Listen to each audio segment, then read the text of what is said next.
Union Home Minister Amit Shah's Maikayadagi Manipur haiba state asigi oina leiriba irang asi loishinabagi khongthang ama oina national highway sing the free movement ohelagani haibagi oiba khongthang asigi thabak sing amasung madugi reaction sing uwa fanglakle hauzi Kangpokpi da Manipur state lainga ki oina leiba bus adu lakpa matamda athingba pinabagi dabakta honaruba Kuki Nupi amasung kotu gi oiba miyoi kaya ama central security force sing Maikayadagi Fuba Houre ngasi Manipur gi oina loishin manaidana aduki matik yamna kuina chathaduna lagli birang si loishin bagi damaktene haiduna Union Home Minister gi Maikayadagi phongdokhibu wafam adubu yaning da phongdoktuna Kuki organization kotu amasung makal makha kaya gi oiba makoi gi kangbu sing gi Maikayadagi nasagi on risk da lau lakpa sugya yaroi haiduna akan be action lokhatkani haiduna adumuk warning tokduna lakli bani adubu phongdokhibagi matung ina ngasi jet kilometer asida free movement yare haibadu unnabagi damakta state asigi laingaki oiba busing national highway sing the chatok chasin security force sing Maikayadagi nangthijana ngakse nunu chatpa hawkibani Churjanpur rom side ki oina su athingba kaya amagi marakta Manipur state ki oina leiriba bus asi Kangba yawkibagi oiba wafam ama lakli nakal somlom da su state amasung central security force kaya gi akanba ngaksen gi oiba thabak thong singa loinana gi Manipur lengaki state bus asi Kangpokpi rom da changsin kibani hairiba bus sing asi thingnabagi damak to honaruba sing tankhaiba gi oiba thabak hauji yamna kana sathari Manipur gi national highway number 2 Imphal Dimapur lambi asida fauduna chakkinabagi damakta state lengaki sekmaidagi sem saduna Kangpokpi fauduna chatnabagi damakta sem sabagi saktamni adom adomna ubiribasi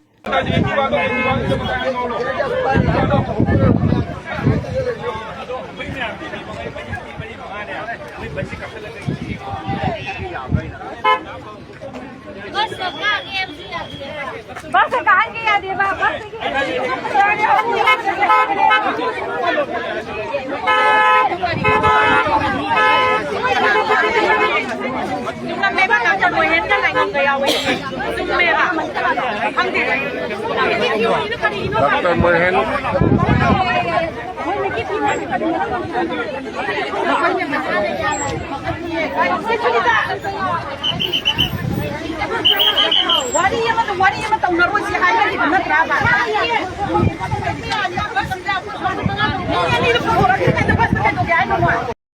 aduga masigi nakal amaromda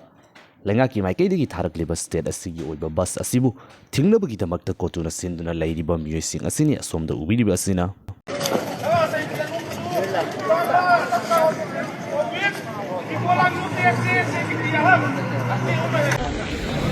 हमके पाए है जे जोंगसन call हो मेरे लिए और के पोपी ऐसा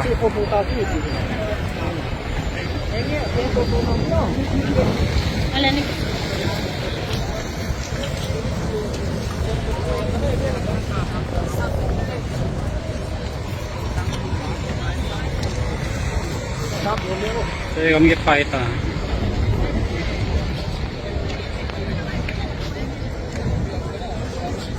Kaya yung ready, may thabo ka nga uta. Akan ba siksing thoranga loinana ngasi national highway asi fauduna free movement gi damakta chatpa hawragani haina lokhalakliba khongthang asigi Maikay matang da state force gi Maikayadagi karamba wafam sing leidi haibadu tabinasi aliga skelaga bira telaga rally ni na changagati adu yaroi adu di permission lama change leiba situation jida government na permission bide badina any gari sigi basically yaune lai gari natraga mise chalan gano haibagi instruction of the leiba adu sigi mabam di dagi thingani chalalo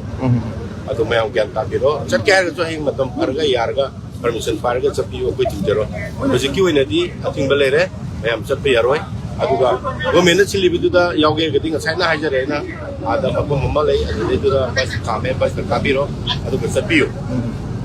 mayam chapadu yauge tongana koi bisle ligi aduni ana bi da da chapi hojik chmaina leiwa system jida mai changmur gadi potu gyanama ta da bom leiri bani la yana da matik leiri bani la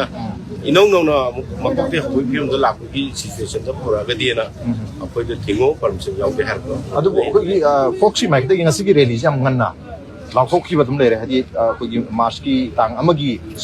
MHA gi decision sida free movement le ne haibaga ko gi sumaina rally ma sakani na dum langthok re tang hum aduna marak sida matam kra dum legre ngasi bhop sida adu marak sida koi rally chat pe yaroi lanai music na saning batar ga su bus na chat piu escort ningthil pi gane haibu gi sigi communication amadi lenga ki mai ke di lakre mal garang chief secretary ne thorpur jo koi bus ama thani security pini airport thagani haiba khaktang damain hai habta garang machi dum apagi force ki leader singa apagi Impal West ki SP sasi baga ka samba adum hai ki gari kha tu ba ko ki de gi yok use mana satri ya na hai bi ki aisa ki koi free movement on all roads haibu sida conditions applied on us koi condition ama hoji la is the free movement has the loina sap yaroi da pra sumaina only arrangement tor ka sap ya ga da bani haibu ki condition ama la is si dane ma amna pena dris the free movement hai ta loi sap yaroi da person free movement na to free movement da art to loina mukta free ne na purga di situation to di akai ko lakani ado free movement di hai bi di go mengi policy ne ado free movement je oi debra di oi ri chali sine to gari ni hana ju chali to to bo koi conflict da gotoi ba koi community je chat to no ai ja ni sai di koi community ju mayam na chali bus to no sabyu kan boine tek de kai na matam khadi ai di janon man praja ki thawai ngak ka de ti tek de kai na ngak ki ti government nga ga chapis de yobi ko situation phara kan de di rally bu chakera dum chapiyo bina bon chakera khana ba chakera free ni adoi kan de di ado situation nu ye ga ko ju kya da lo ga da bo ni ado sumaina hai na chance lo ga toksel lo ga ye ko to kai to phara di dawri ba pot matam sa no wari ko chi ma ko ti mu hong ya bi wakal lu da permission yaw de di rally di ha ginu hai ba gi order to ne ko de lai che banung gi oi ba ko ko tu di apne di apne ko je di apne di field lai ni matam gi la ko order to ko na ngak ko de ni ado manung ko tu di apne ko okay thank you so much ngasidagi hauduna state asi yoina leria highway asida furup ama hektagi miyoi khudingmakna free oina ningtamna chatpe yaragani haiduna union home minister gi maikedi gi fungdokibo wafam aduda leiriba condition sing aduni hauji aikoina takriba sing asi